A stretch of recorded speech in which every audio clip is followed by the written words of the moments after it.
Well, a very warm welcome to what will be the final session for 2025 of the Australia UK Housing Network. So I'm Catherine Gilbert from the University of Sydney, and of course, I co-convene the network with Professor Mark Stevens.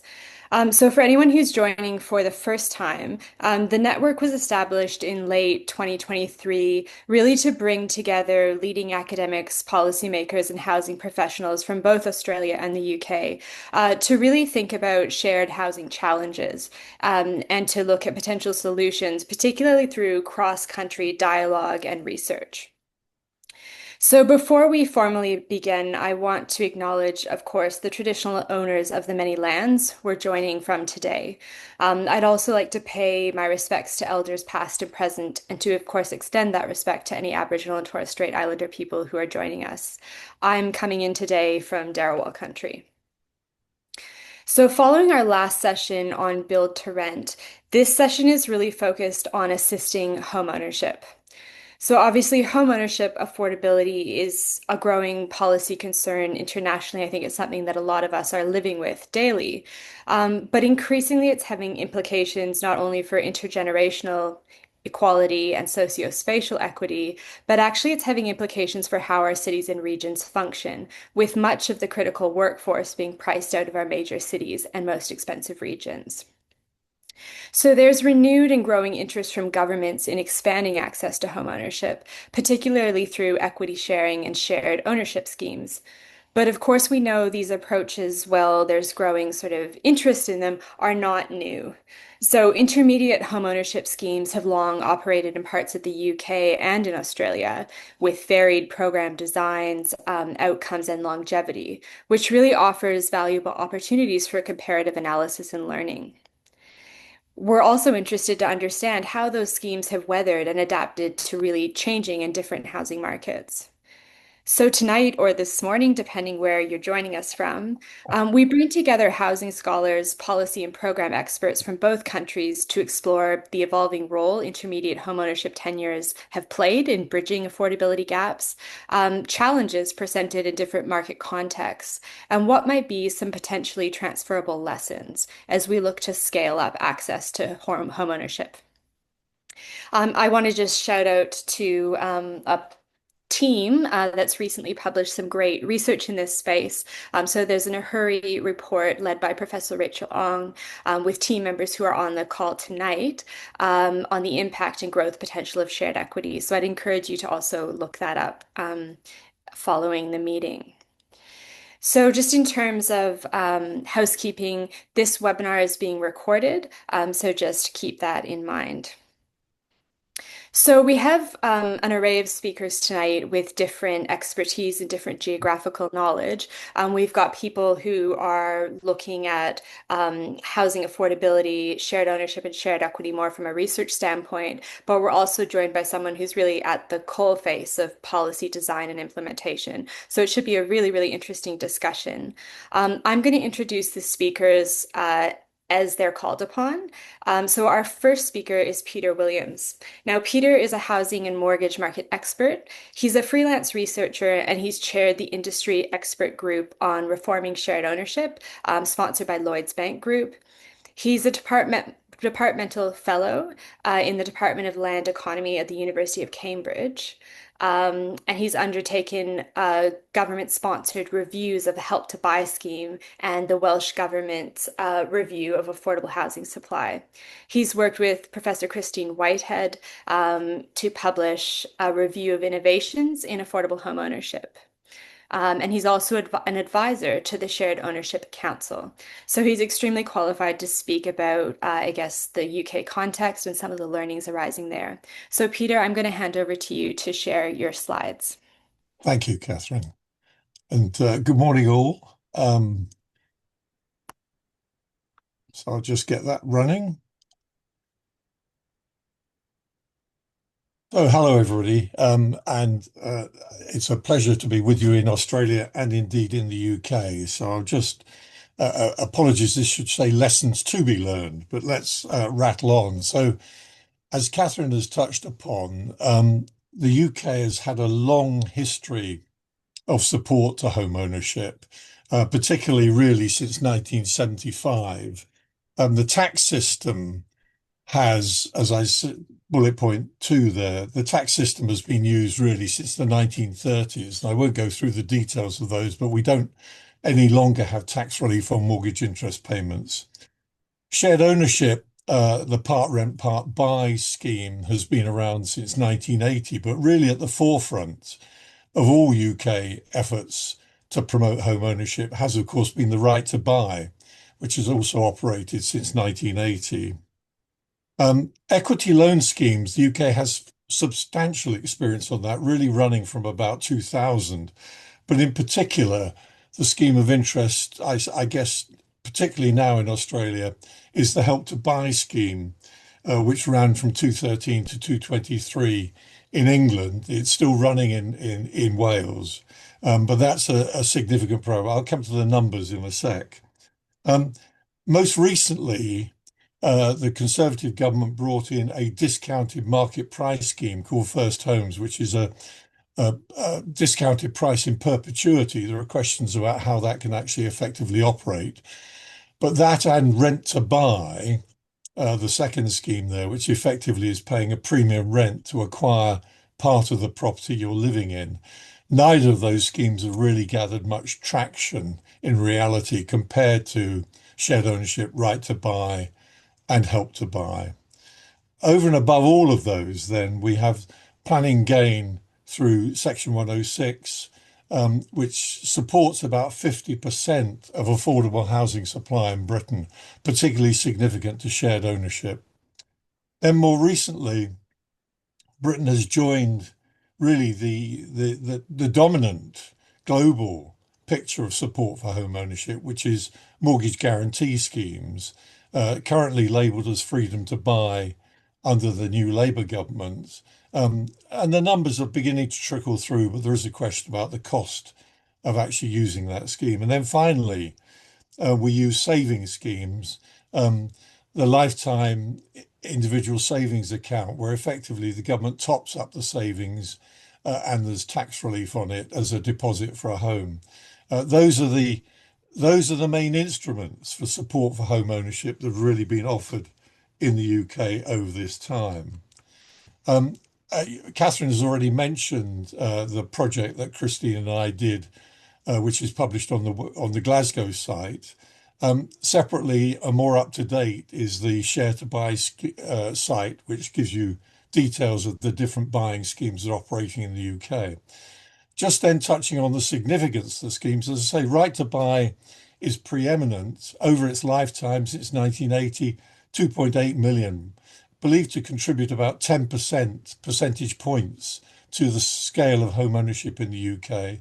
Help to Buy has done about 420,000 and shared ownership about 400,000. It is important, I think, to recognise there's always been twin objectives with Help to Buy and shared ownership, which is boosting home ownership and increasing supply. And we tend to overlook the increasing supply element, which is important.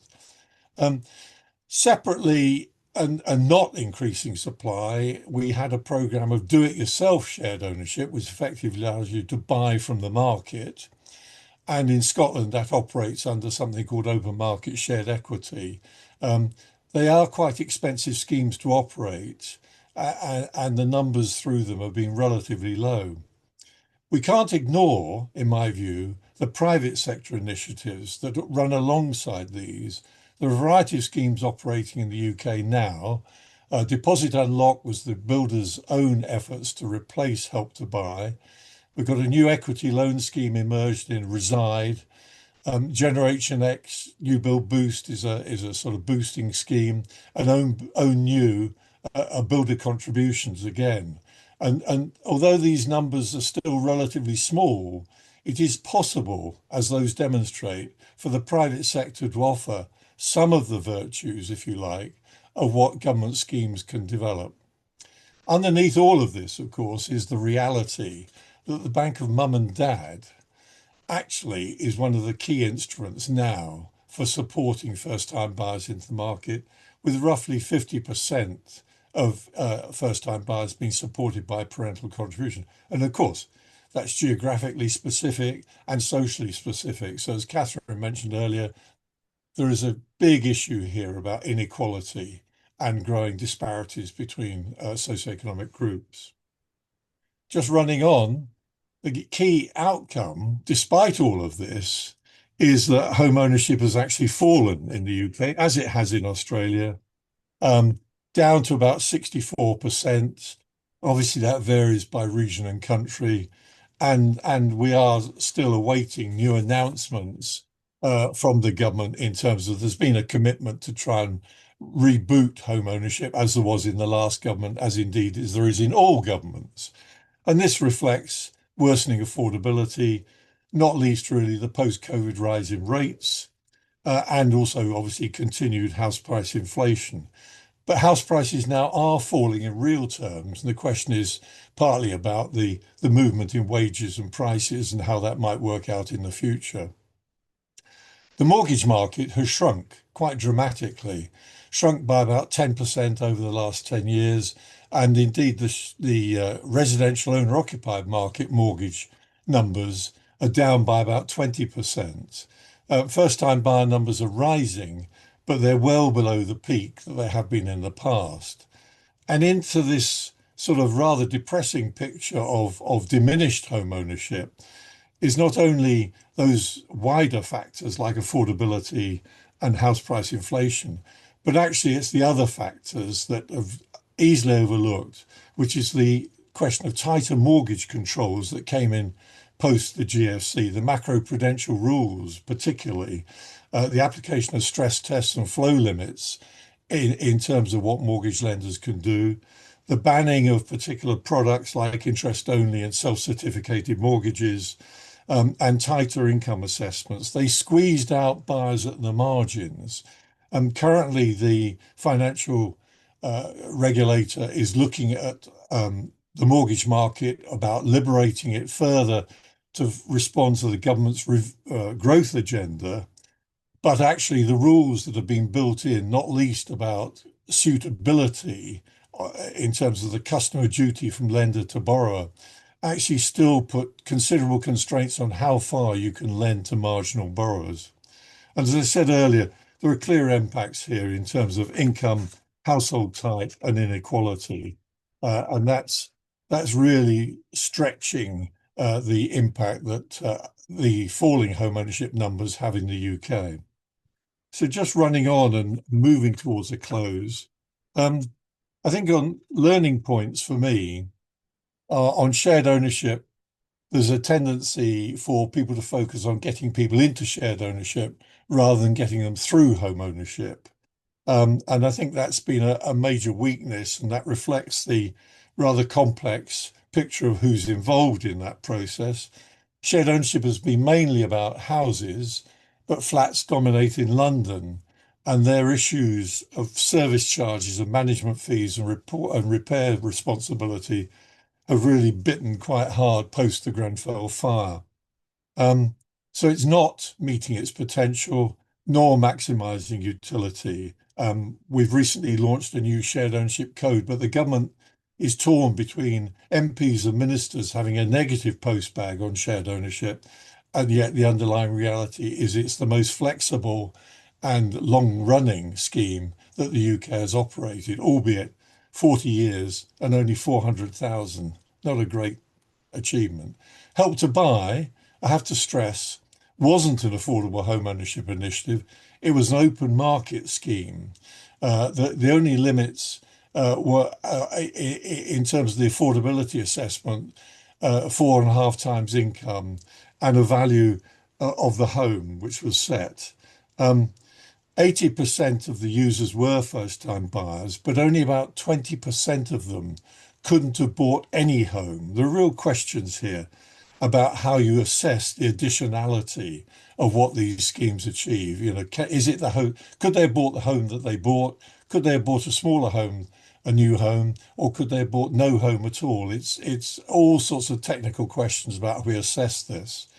There are questions about price effects, but actually, when you look at transactions, um, Help to Buy in a year doing, say, 40,000 against a market transactions of about 1 million.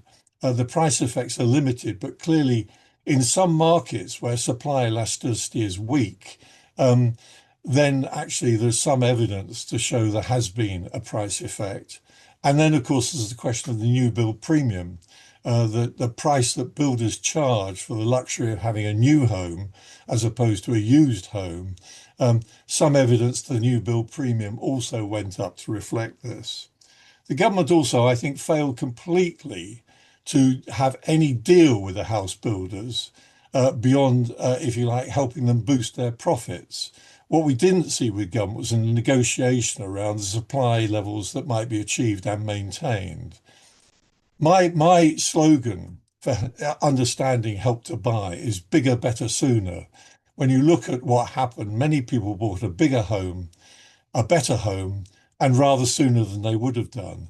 And what, of course, you have the effect of Help to Buy is it actually brings forward transactions. So one question is, of course, what impact it has in emptying out transactions post the program running. Um, the scheme, as I say here, was initially open to all buyers, and then it became restricted to people purchasing their first home. And regional price caps were brought in, as I illustrate there. So there was some attempt to target it more tightly, but it wasn't completely successful. The suggestion was from the evaluation studies we did was that it boosted housing supply by about 15%, albeit with regional variations, and demand by about 30%. But again, you can argue about the estimates. One of the key points about Help to Buy, which I kind of been late to realise, is that they don't count in Britain against public expenditure. They count as financial transactions, and they are counted and scored in the departmental expenditure limits. But because they don't count as public expenditure, because they're asset backed, it does actually give government the opportunity to open up a Help to Buy scheme without damaging their public expenditure aspirations. So I think that's quite significant in itself. And here you get the numbers of people coming through Help to Buy, about 400,000. And then we look at what impact does it have. By 2024, about 150,000 had repaid their loans. And actually, the return, it's quite hard to track down, but these are in the accounts of Homes England, the agency that runs it. Um, they've been making a return, the government's been making a return on the original cost loans of about 10%, about 718 million has come in. So what I'm trying to show here is on Help to Buy, there are costs and opportunity costs, but it has in the end been modestly successful. There has been some evidence of defaults, but it's actually proceeded pretty well, although our survey evidence shows there is some consumer confusion. I mean, I think the Ahuri report that Catherine kindly referred to, which I was involved in, does on some metrics, it's seen as relative to other schemes performing relatively weakly. But I would stress it's always been a wider scheme. As I go back to the outset, it was both about promoting home ownership, but also post the GFC returning builders' profits to make them viable over the long term. And that's the Ahuri report summary slide, which you might want to look at your leisure. So just to conclude, and I hope I'm well within your schedule, Catherine. Um, Thank you. Um, all of the schemes have been useful, but of course, the context of sustained price inflation and affordability tensions and deposit constraints means there are still severe problems. It's estimated that there are about 2 to 3 million first-time buyers who've not entered the market over the period, the last 10 years. And of course, that in itself has stimulated the growth of the private rented market, where, of course, rents have been inflating at above inflation. So, of course, first-time buyers, would-be first-time buyers who are in the private rented sector, face a double problem. They've got the challenges of entering home ownership, and they've got the problem that they're paying rents, which diminish their capacity to raise deposits. I think regulation has added to the market failures I've tried to touch upon. And the mortgage market response has been to create longer loan terms, better affordability tests, assessments, reduce stress tests, and some of the specific products that I touched upon earlier. There are specific schemes, for example, by the Nationwide Building Society, Barclays Bank, and so on, all of which have helped draw first-time buyers back into the market. I think the support schemes have worked to varying degrees. There is a possibility, I think a strong possibility from the hints I get getting from civil servants here, is that Help to Buy is going to return, probably for the reasons I touched upon earlier, about it being a financial transaction rather than public expenditure, given the parlous state of UK finances. There is a question of how it might be targeted, and I wait to see what happens. And then, of course, there's a whole issue of home ownership tax treatment, whether anything will be done around that. We've just had announced in the budget yesterday a mansion tax for the most expensive homes, people like Mark's home there in Scotland. Um, but we'll wait to see. There is an appetite for open market shared equity and do-it-yourself shared equity schemes, do-it-yourself shared ownership schemes, because they allow you to choose a home rather than being limited to buying a new home. But of course, it takes away the supply impact, and they are quite expensive to operate. And I suppose my closing question to you all is one of the questions we all have to confront here in thinking about boosting home ownership is what is a realistic level of home ownership over the economic cycle? We can obviously have any level of home ownership we choose, but the question comes, at what cost? And on that note, I shall finish. Thank you so much, Peter. And that's a great provocation. I mean, if we have time in the questions too, I would like to pick your brain a bit about some of that regional variation that you mentioned, because obviously Australia likewise is a very diverse place in terms of housing markets. So we may come back to that, but thank you so much. So we are now turning, just one moment. We are now turning to Professor Chris Leishman. So Chris is professor of property and housing economics at UniSA. Chris, are we still UniSA? Yeah, for another month, it's the University of South Australia, and then it all changes again. Okay, well, for now, for the University of South Australia. So he's also one of Australia's leading housing researchers, really best known for his work on modeling housing supply and housing need in Australia and the UK. But he also has a role as a non-executive director of Housing Choices Australia, which is a not-for-profit housing provider active in South Australia, Western Australia, Victoria, New South Wales, and Tasmania. So Chris has been working in the South Australian context for quite some time and has agreed to tell us a little bit more about the Home Start scheme and how it operates. Thanks very much, Catherine. Can you see my slides okay? Yep. We can, Yeah, look yes. good. Okay, thanks. And look, thanks for the opportunity to talk. I won't talk for as long as Peter. I've only got a few slides to go through. And, apologies in advance to any real Australian housing researchers who are more expert at shared equity and low-cost home ownership schemes than I am. It's something which is new to me. I'm quite interested in it. I haven't done any serious work on it, so I'm just going to have a few, reflections looking at the targeting of low-cost home ownership schemes in South Australia in particular. I'm honoured to follow Peter Williams, who edited the first ever publication that I had many years ago. Thanks for that, Peter. And I agree with you, we should tax Mark's home much more heavily than we currently do as well. Thanks for that suggestion.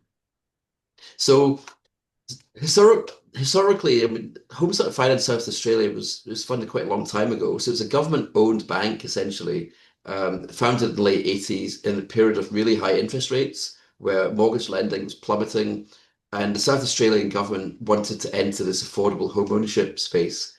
Wasn't its first foray into this area because um, South Australia actually had one of the highest levels of public housing anywhere in Australia for many decades. And initially, that government activity, was driven by the hope that sitting tenants would eventually become homeowners. So, the South Australia Housing Trust did a lot of activity building public housing, but also building lower cost housing for sale to market. And so that activity began to dry up and there was a lull for a couple of decades. And then in the late 80s, they launched this initiative to try and increase home ownership in this more indirect way by being a government-backed mortgage lender, essentially. And the backdrop is that in Australia, upfront costs of entering home ownership are really high. Um, when one of the peculiar things about Australia is that local government is very small. So local government units have minimal tax raising powers and provide minimal level of services in most jurisdictions. And that state government actually has most responsibility for delivering services, but they don't have a rating function, they don't have an income tax function directly. So it's led to this situation, this taxation situation in which state government really have to levy most or a great deal of their income through property taxes. And so we end up with a very high level of stamp duty in Australia compared to other international comparators. So in South Australia, for example, stamp duty can be as much as 5.5% over property purchases over $500,000, which isn't particularly an expensive purchase these days anywhere in Australia. We also have a very risk-averse mortgage lenders industry, and that's really dictated by the macroprudential rules that Peter referred to earlier. Post GFC, the macroprudential rules are quite stringent. Most banks don't really want to lend anything above an 80% loan to value ratio, if possible. And interestingly, that also applies to the property development sector. So there's no such thing really as a speculative property development industry at all in Australia in the residential sector.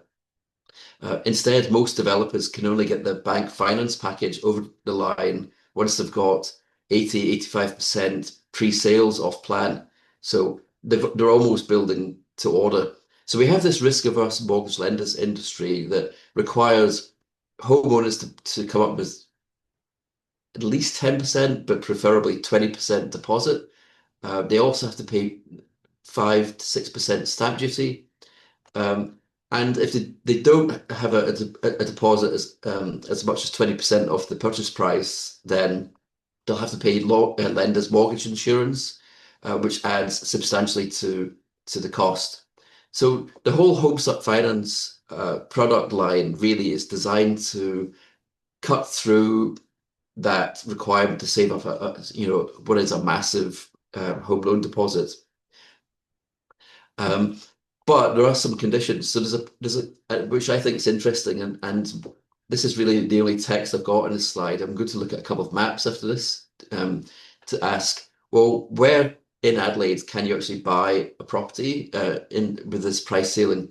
Because there's a purchase price ceiling of $675,000, and it hasn't really changed for a great number of years. So it was that limit 5 years ago. It's still that limit now. Since then, of course, we've had a pandemic and a huge macroeconomic stimulus, and we know that property markets have rocketed over the last 3, 4, 5 years. So when you look at Greater Adelaide before the pandemic, looking at the lower quartile, $675,000, there were no areas of Greater Adelaide which were excluded by that price limit in 2019. If we fast forward to 2024, we can see that there are some substantial chunks of the city, but actually even at the lower quartile, the the lower quartile has risen above that 675,000 limit. And for those not familiar with Adelaide, we can see. I don't know if you can see my mouse if I move it. Can you? No, probably not. In the middle, there's a sort of chunky area in the city, which is obviously the CBD. In Adelaide, the southern and eastern suburbs are the most expensive parts of the city, perhaps then followed by some of the coastal areas.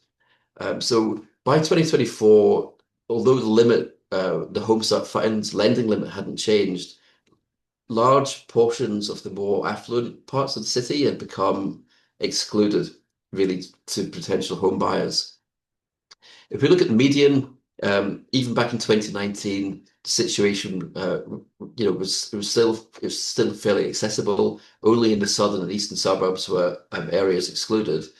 If we fast forward to the most recent data then and look at the most recent data we've got at fine-tuned scale level is from 2024, there's an alarming picture emerges where actually almost all of the city, apart from regional areas and the less affluent northern suburb areas of the city, are now impossible to buy with a home start finance low cost home ownership product because of that change in prices, which I think is interesting that we've had this drift in the sense that the price ceiling hasn't moved over quite a substantial time period.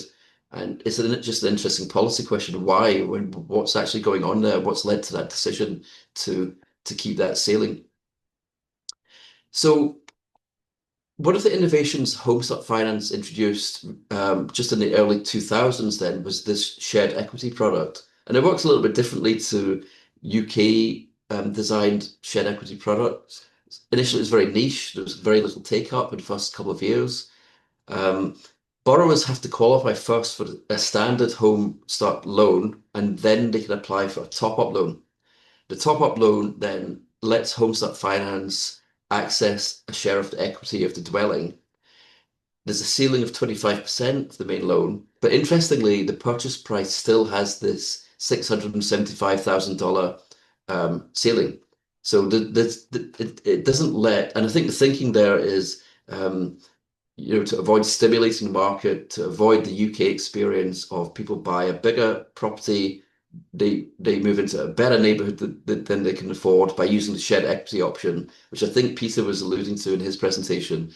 I think that's the thinking which has set the purchase price ceiling at $675,000. Nevertheless, it's been extremely popular, and of the hundred loans initially that were made in the first couple of years of the take up, it surged to nearly 900 in the last year. And now the share of loans that HomeStart makes that are on the shared equity basis is nearly a third of everything that they're lending.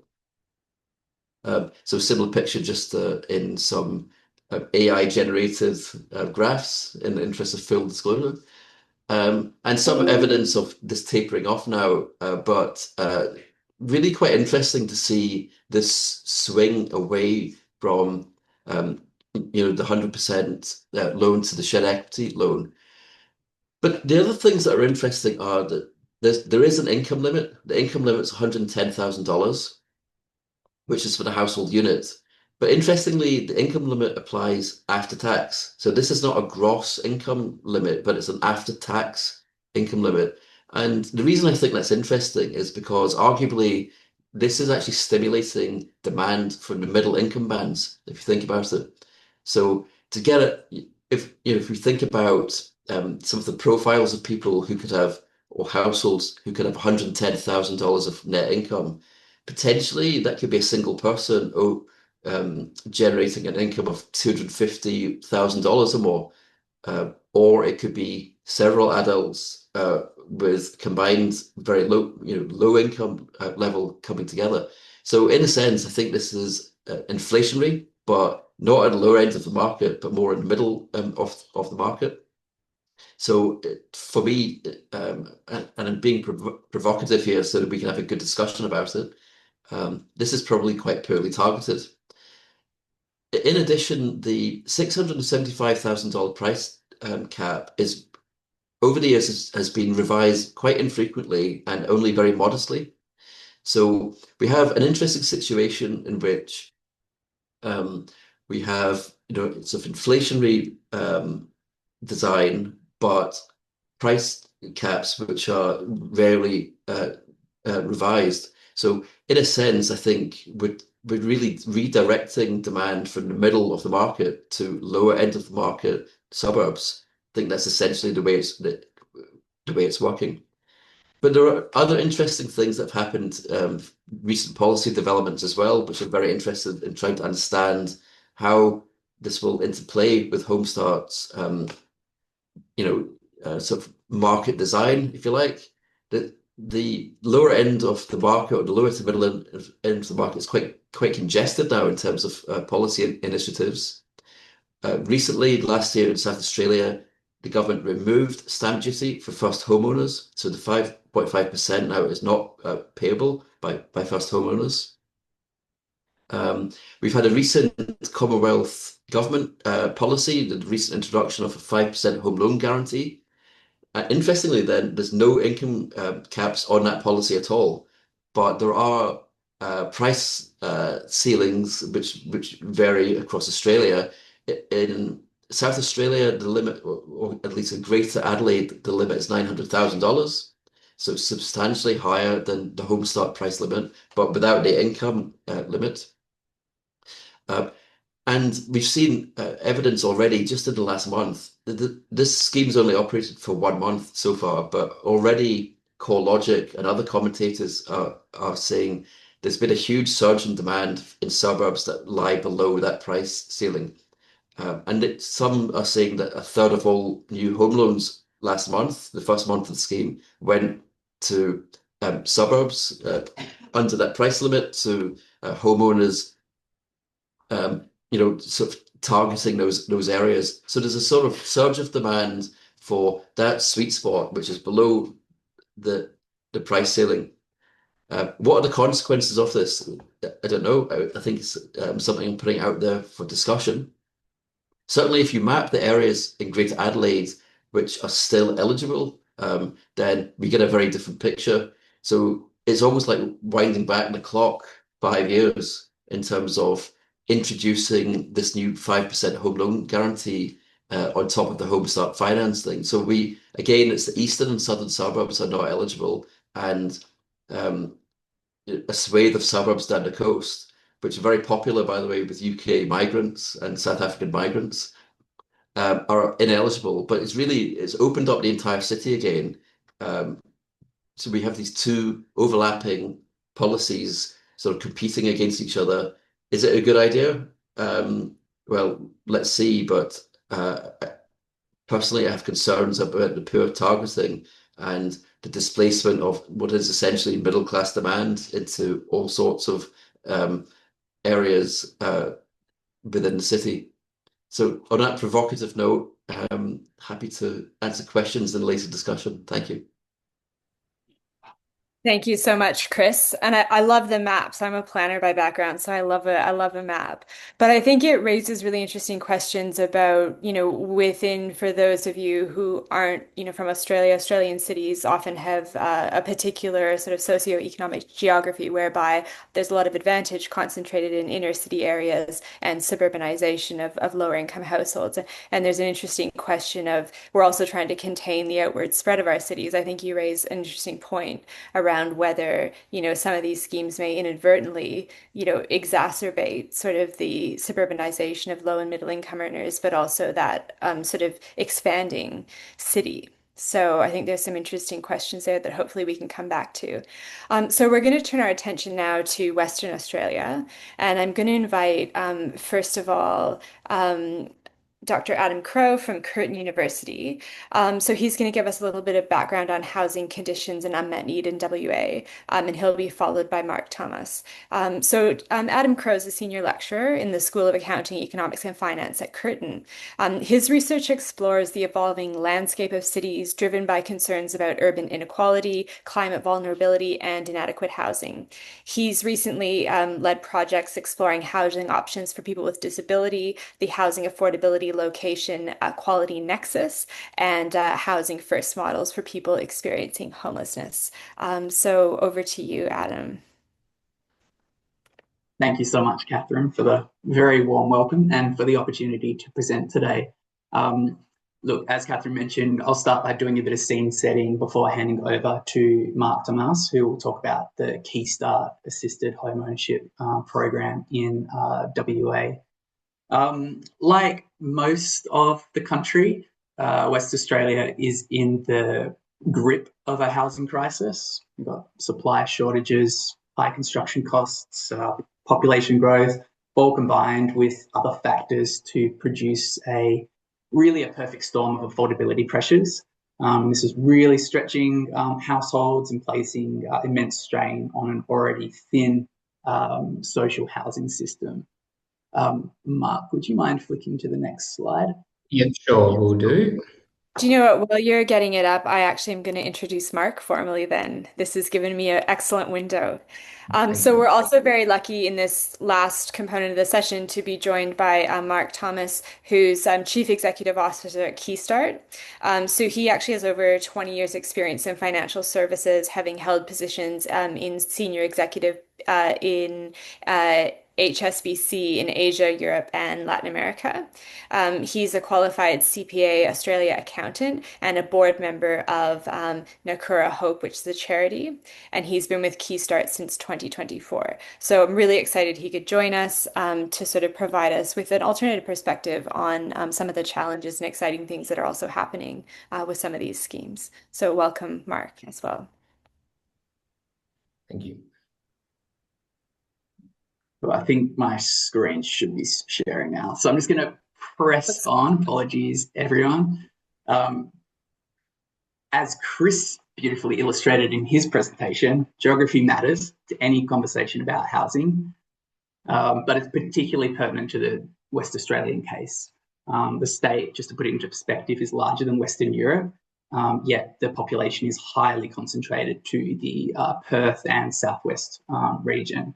And this presents a really unique set of challenges for the provision of housing and services across the state, with particular implications for First Nations people who are disproportionately represented in remote areas. And then, as you can see towards the bottom end of that slide, with a growing mismatch between incomes and house prices, we are seeing a reshaping of affordability conditions and a deepening of existing inequalities. So homeownership is still the dominant and most secure tenure, yet a disconnect between rising house prices and borrowing capacity has exacerbated access challenges. And this is particularly so for lower income cohorts and younger populations where there has been a pronounced decline in owner occupation over the past few decades. Drilling down a little deeper, we can see that first home buyers are losing ground to other purchasers in Western Australia, with the chart on the left showing a shift in new loan commitment patterns between first home buyers and investors. Investor activity has actually tripled since 2019, with most of it occurring at the lower, more affordable end of the market.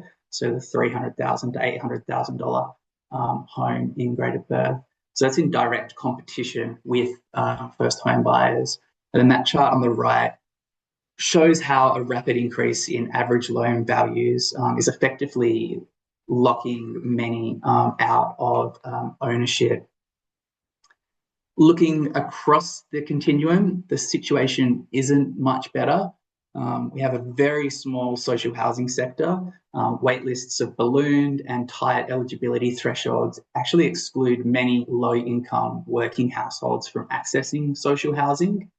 In the private rental sector, Perth is now the most unaffordable capital city, and weak tenancy protections further amplify housing precarity.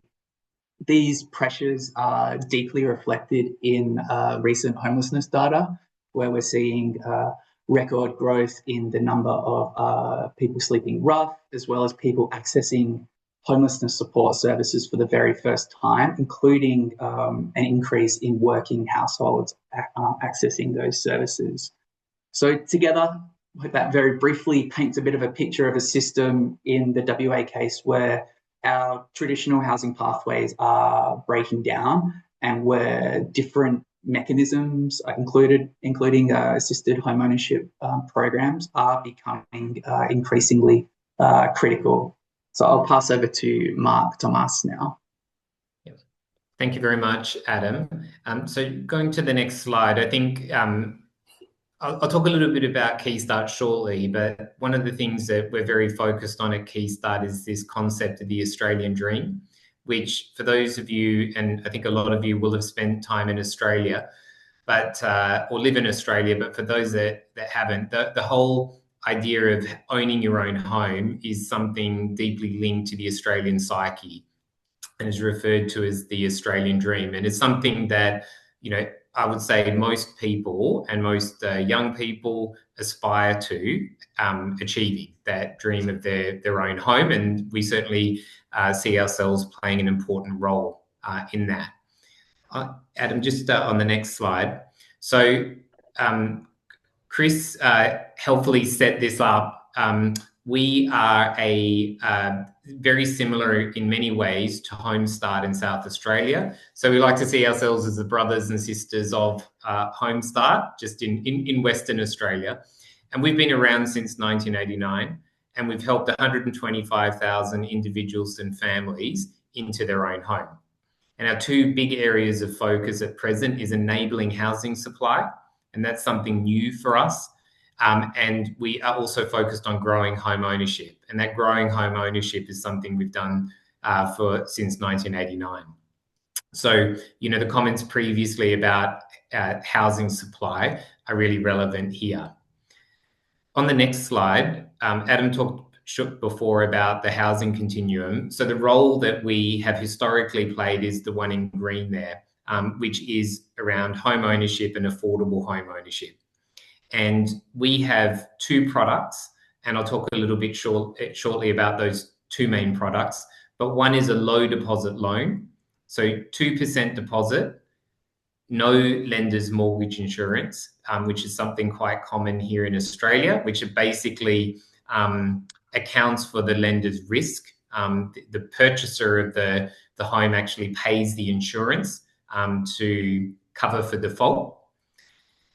So we have a 2% deposit, no lender's mortgage insurance, and the whole aim is to get somebody onto the property ladder. And then as soon as they've achieved a suitable amount of equity, often 20%, we transition them to a commercial lender. We don't aim to compete directly with the commercial market.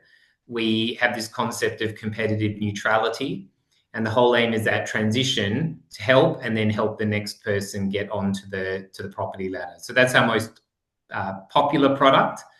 The other product that we also do a lot of is shared equity or shared ownership. Let's go to the next slide. So this is the low deposit loan, which I was talking about. Similar to Homestart, we have, I think the example that Chris shared was a shared equity product. This is a low deposit product, and our property price limit is 800,000. In Perth, the Perth metro area, the Australian 5% scheme, the property price limit is 850. So it's below that, and we really aim to help the lower socioeconomic cohorts in Western Australia. I should have also mentioned we are an initiative of the state government. We help those cohorts get onto the property ladder. And we also have, similar to Homestart, income limits. So I won't reference in detail the income limits there. We do specifically have income limits for the Kimberley and Pilbara region, which are up to the north of Western Australia, because the cost of living there is substantially higher. On the next slide, we have shared ownership loans. Our limit is 660,000.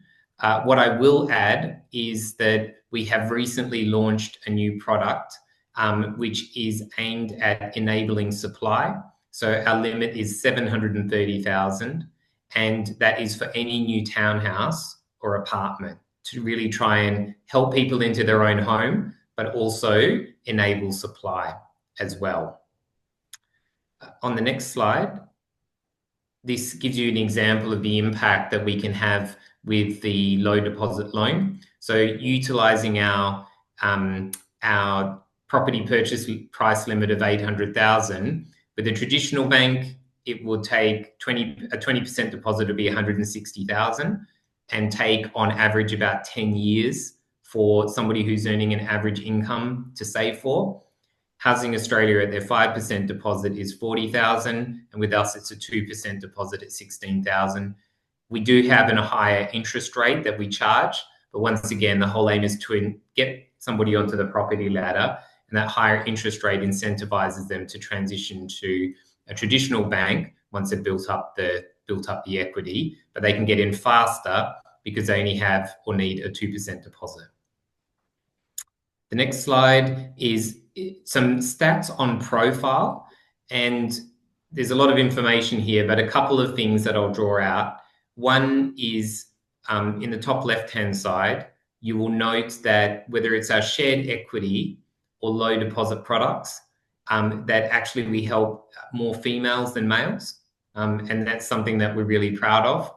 And in addition, the average age of customers that we help over the last 10 or 15 years, it used to be around, the average age used to be 20 to 25. It's now early 30s. So achieving that dream of home ownership, is taking longer, happening later because of the property price and the growth out there and the limited supply that we're looking to help as well address. Next slide. I also wanted to share that we play an important role when it comes to financial literacy. So we offer free financial coaching to our customers. Our customers who go through that course and go through that coaching have a really positive experience. And you'll see here a net promoter score of 98, but the feedback's absolutely fantastic.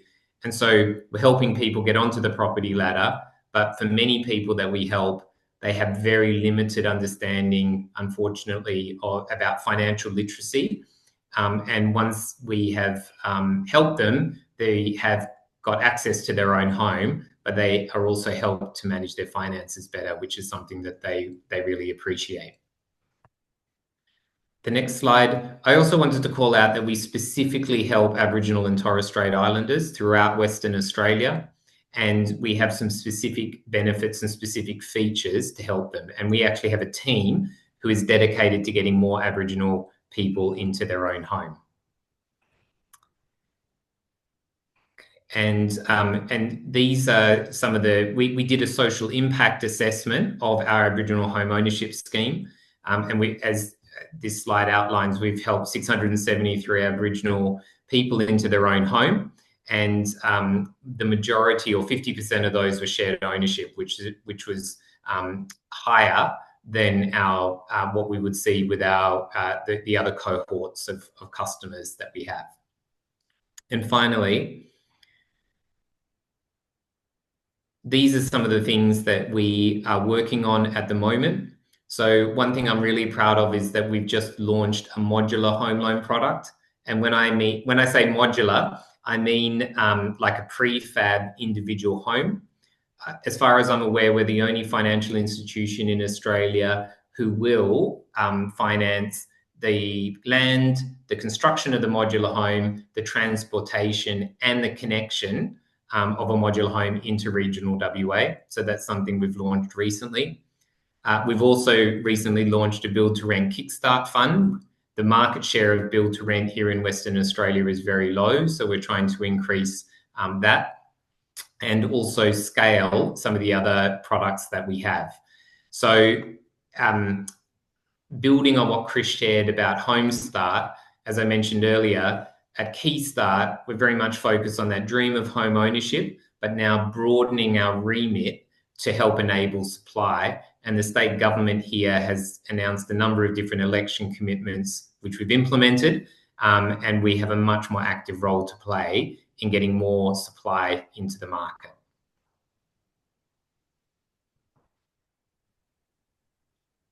Great. Thank you so much, Mark. It's really interesting to hear how this very long-standing scheme that started with a very specific sort of aim and product has evolved over time and is responding to some of, the more contemporary challenges that are arising. So I think there'd be a lot of interest in that sort of agility, I guess, over time. One of the things, I was hearing listening to some of the presentations is, obviously having a scheme that you sort of set and forget doesn't work within these now really rapidly evolving housing markets. So I think it's really interesting to hear your experience. I'd love to know, from you what you think some of the challenges might be around scaling going forward, since I think there's a lot of aspirations across Australia to possibly scale up some of these schemes. Um, so we can maybe come back to that in the Q&A if you want to. But what I wanted to do now is just to lead us into our short time we have for Q&A, is to actually call on one of our participants, Hal Pawson, who's emeritus professor at UNSW City Futures. But he's obviously a very long-standing policy analyst, policy advisor. He's led numerous major research projects on various aspects of housing policy, governance, and strategy within Australia.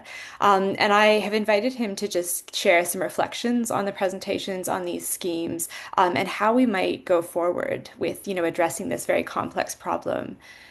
So Hal, can I invite you to unmute, or Callum, if you can facilitate that? We'll hear just for 5 minutes from Hal. Yeah, thanks, Catherine. I think, unmuted, I hope. You have, we can hear you. We can't Good. see you. That's okay. Well, okay, well, I am here. Ngunnawal country in Canberra, and paying my respects to others past and present, and any who might be on the call as well. Yeah, I mean, there's so much detail in this topic, and there's also a lot of it's very confusing because some of the terminology is not kind of we don't have entirely common definitions or use of terminology. For example, in the Australian context, it's quite, and Mark's presentation, it kind of was exemplifying this. We often talk about shared equity and shared ownership as if they're the same thing, and the Australian way of thinking about it is that there's just two words for one model, really. But the way that shared ownership and shared equity are referred to in the UK is two very, very different products. So shared ownership, as it is known in Britain, does not exist in Australia. The model where you part rent and part buy, and you are you are renting 25-50% of your home from your from usually from a housing association, and you're buying the other half or the other proportion, with all of the complexity that the legal complexity that brings up. That's huge in the UK, but it doesn't exist in Australia. So that's an example of this kind of confusing terminology. I think, and another one, which is kind of very current at the moment, is that the federal government, Australian federal government, is just about to launch what it calls its Help to Buy scheme, which is a very familiar term in the UK. And Peter talked about the various versions of Help to Buy in the UK, which have been running over a lot of the last decade. But the Australian version is going to be something fairly different, because it will be, I think, mainly aimed towards first home buyers at the marginal income level, where the aim will be to try to enable some, at least, people to buy into that, or to participate in that, not just on the basis of bigger, better, sooner, but on the basis that some of these people couldn't have bought any home otherwise, either now or in any in any reasonable number of years. And of course, that is one of the most challenging things about some of these schemes, that the attempt to try to push the income threshold for home ownership down the income scale. And when Peter referred to the additionality score of 20% for Help to Buy, or it may be even less than for 20%, but at best 20% of Help to Buy in the UK is enabling first home buyers to get their foot on the ladder when they otherwise couldn't at all. Most of the others are the bigger, better, sooner um, uh, category. It is possible to configure schemes in such a way that they genuinely help larger proportions of people into home ownership that otherwise would not get there, would be permanently excluded. And the open market shared equity model that Peter mentioned, which is a Scottish scheme, relatively small scheme, but nevertheless has run for quite a number of years. And that scheme has an additionality score in an evaluation of 47%. So it's still, a minority, so nearly half of the people that are being assisted there have been assessed in some reasonably rigorous way by an evaluation as otherwise going to remain in the rental sector. So I think that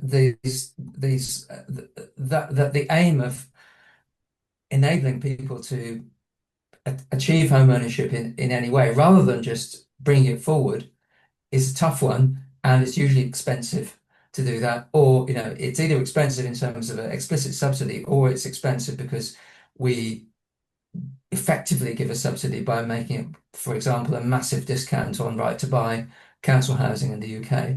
And the council housing right to buy sales with a 50, 60, 70% discount, that was a one-off policy that genuinely, I think, did enable a lot of lower income tenants to become homeowners in a way that it's really non-replicable. Certainly non-replicable in a country like Australia, which has got so little social housing that the idea, even the suggestion that we might encourage more of it to be sold wouldn't go down well across most of the political spectrum. So just a few observations there. I'm very happy to hand back to Catherine. Thank you so much, Hal. I think those are great observations and things that we should be keeping in mind when we, think about where this is going in the future. I mean, there were some interesting questions raised, I guess, throughout the presentations that I think would be interesting to come back to. I guess to one thing I wanted to ask our speakers is, I think, Peter, in the UK, you described a system where there's been sort of evolving sort of ecosystem of different types of schemes, and it sounds like, in WA, there's been sort of an evolution to target different cohorts. But at the same time, we now have sort of a national level scheme coming in. I wondered what your thoughts are on whether sort of simplicity and a single scheme is the best way forward, or actually we need a lot of diversity that, to operate in different markets. I'd love to hear your reflections on that. Shall I go first? Sure. Yeah, I mean, I think there are big issues here about multiple schemes and lack of targeting. I think from the consumer perspective, there is complete confusion. I think we're realizing increasingly that we haven't spent enough time really helping potential consumers work through the options, the costs and benefits. And the problem is nobody really owns that problem. The mortgage broker is dealing with the mortgage. They're not necessarily weighing up the options between different schemes. The provider is running a scheme and not worrying about all the other schemes, and so on and so forth. So I think there is an issue. I mean, the US spends quite a lot of time on consumer education. There's obviously work that Mark touched upon in Key Start, which is obviously very valuable. And I think that's been neglected in the UK. But I think also neglected is the general issue of what problem are we trying to solve? And I think each scheme has its different strengths and weaknesses, but we don't really think about how those schemes work together. And the problem is partly that Help to Buy, say, for example, is a product from HM Treasury, whereas shared ownership is a product from the Ministry of Housing and Local Government. The two aren't linked, and yet in reality in the marketplace they are linked. And so there are major problems here, I think, about governments really understanding what their programs are trying to achieve, how that is reflected then in the marketplace in terms of segments of the population, and then thinking about what the choices those segments of the population are. And finally, what those programs are doing to help break up some of the blockages in the market and making the market work better. If in collective terms they're actually making the market more complex and less effective, then I think the rethink is called for. Yeah, and thank you, Peter. I think it comes back to the very important point you raised at the end of your segment, Mm. which is, what should we be aiming for in terms of what is an optimal level of home ownership? And I think having sort of that strategic direction would help in terms of scheme design and even measuring effectiveness. Mark, if it's okay, I want to go to you because it sounds like Keystart is sort of has this almost strategic oversight of what is an evolving sort of number of schemes. Do you think, it's working well in that regard? Being able to sort of target different markets while having sort of a single entity that's, responsible. Yeah. Well, first of all, I'll say a motherhood statement, which is there's no silver bullet. And, there's many, not just Keystar, but across from a housing supplier, a housing scenario situation, many different actors who need to come together to make a tangible difference. For Keystart, we have been really focused on being nimble and targeted. So our products look, we aim to complement anything that is happening federally because we don't want to have duplication and overlap. We also want to do the right thing by the customer. So about 60 or 70% of our flow will come through a mortgage broker. And that mortgage broker will assess what is best for the customer. And we're not out there actively trying to get a customer that would have a more suitable product or a cheaper product elsewhere. We're here to service that part of the market that are underserviced.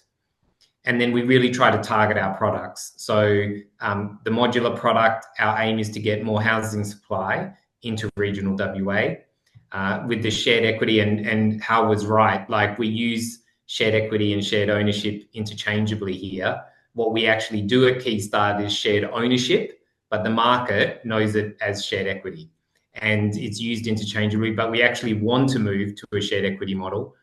But we are targeting enabling supply through very focused on townhouses, apartments, more density, because like Adelaide, but probably even more so, Perth stretches, if you've been here, I think it stretches about 100 to 150 kilometres north to south. So it's very elongated. And we want to have a role to play in enabling supply and enabling density.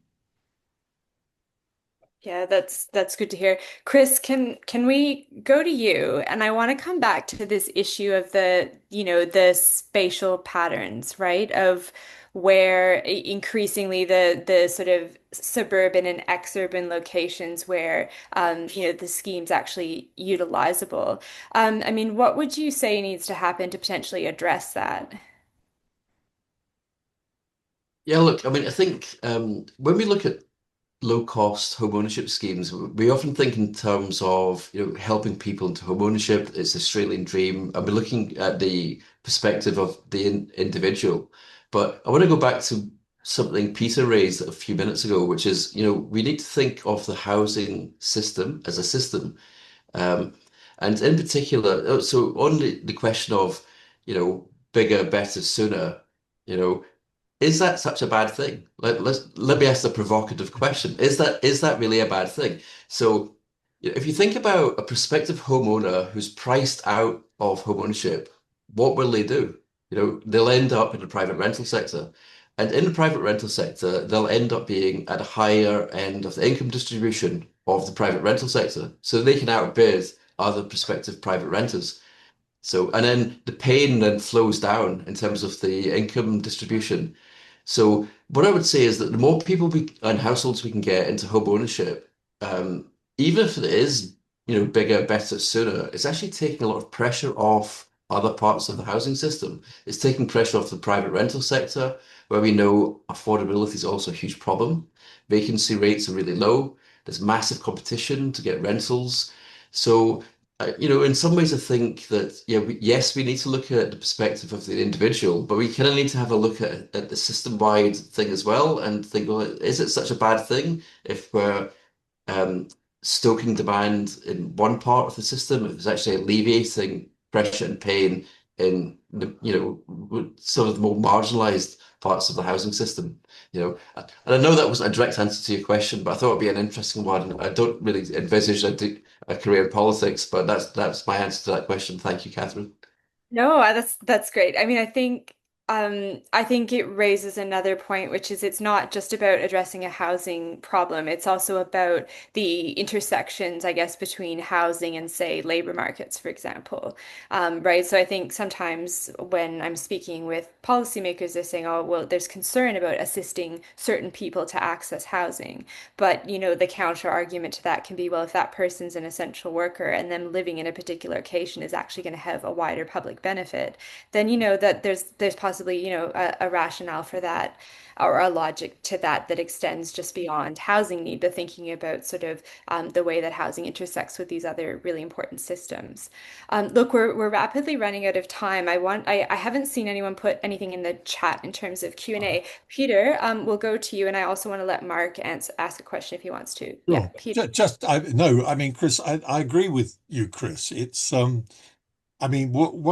I mean, there are some benefits clearly from Help to Buy, and your point is well taken. And I mean, to illustrate the point, I mean, what we saw during that period was that more people began to choose new homes. I mean, in other words, the choice between a new and existing, more people, the percentage annually of people choosing a newly built home went up significantly, and there was a shift in the preference between existing and new.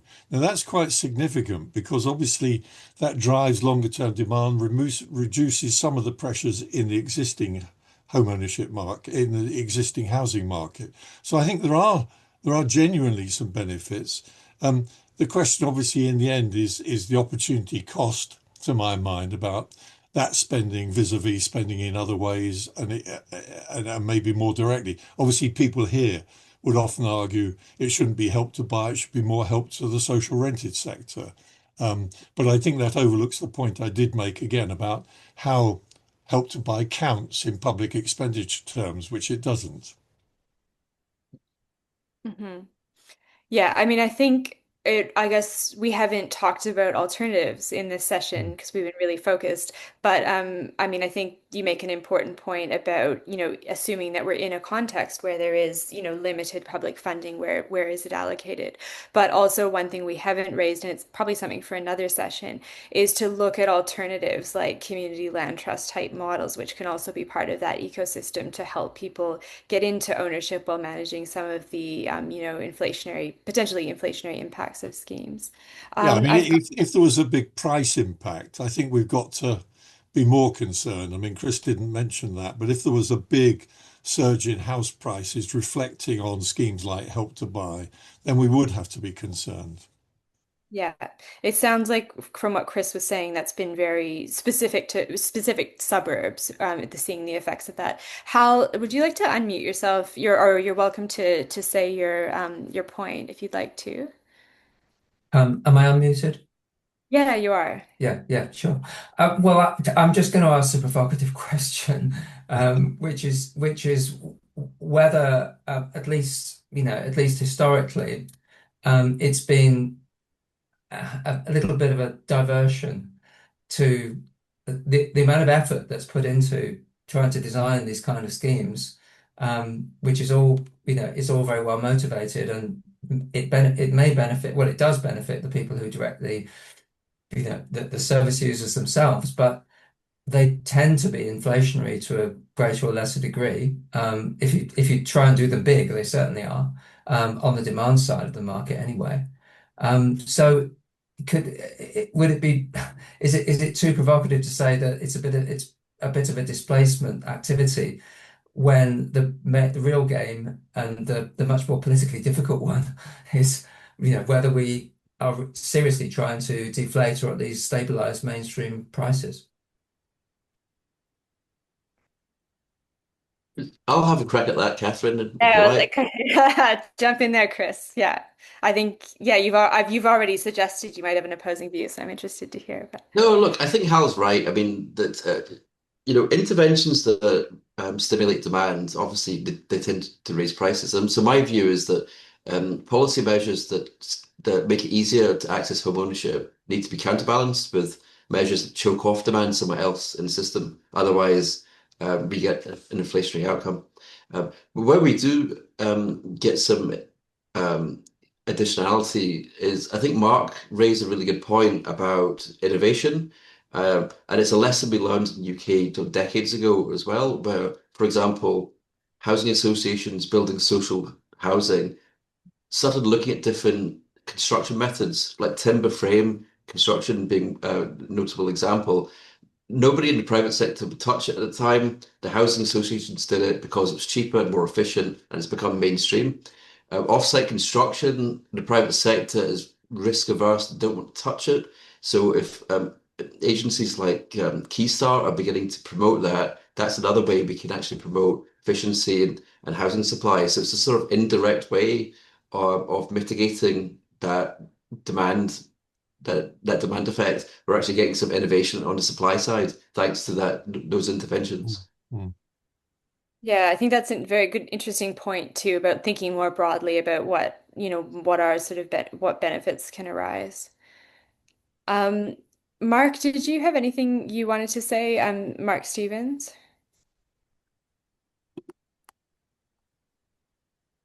giving the Um, code. Yeah.